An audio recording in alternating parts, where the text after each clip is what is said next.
Algorithmic management is largely used in the gig industry, especially in platform-based work such as e-hailing service, to coordinate and manage labor, workers' tasks, incentives, and more.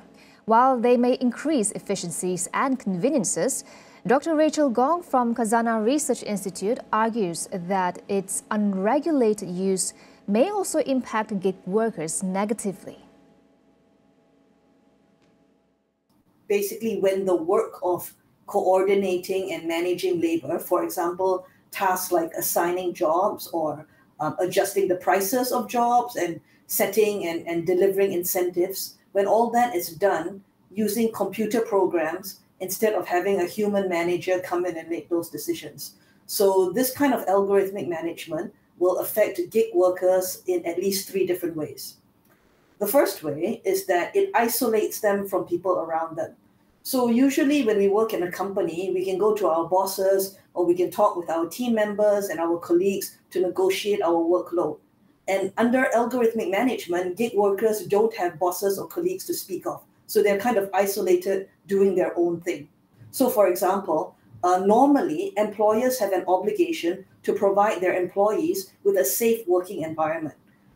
That is kind of out of control of the algorithm, which does not kind of tell the workers where to be or where to go.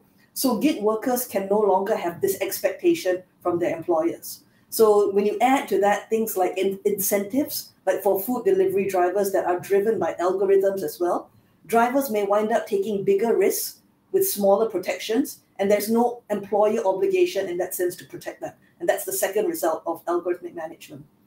The third result is algorithmic management creates a kind of extreme information asymmetry, which means that one party, the employers, the platforms, has all the information on the workers and their schedule and what they do well and what they don't do well and where the market is and so on, while the workers, who are not called employees but called partners typically, the workers have very little information.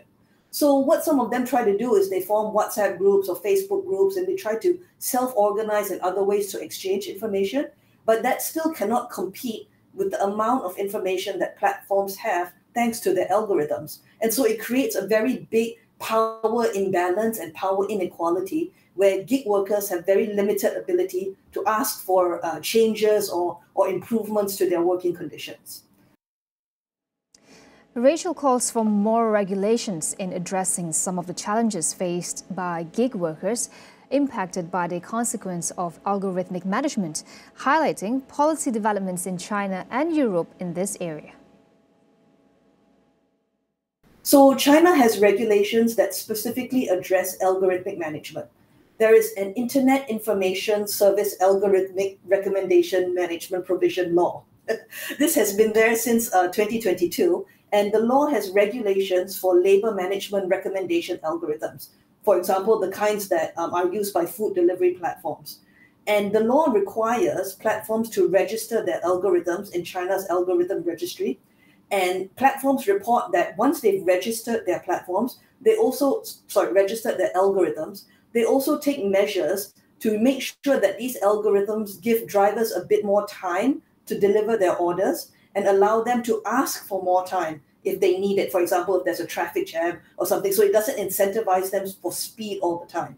So this shows that it is possible to regulate platforms by regulating algorithms. And this is a kind of regulation that will lead to benefits for workers. The second policy development we see is coming out of the European Union, in the EU, where antitrust regulations such as the Digital Markets Act applies differently to different platforms depending on their size and their reach. So the larger platforms with disproportionately large influence in the market will face stricter rules and stricter regulations than smaller platforms. So in this way, the platforms whose algorithms are more likely to have effect on a large proportion of workers will be regulated more closely.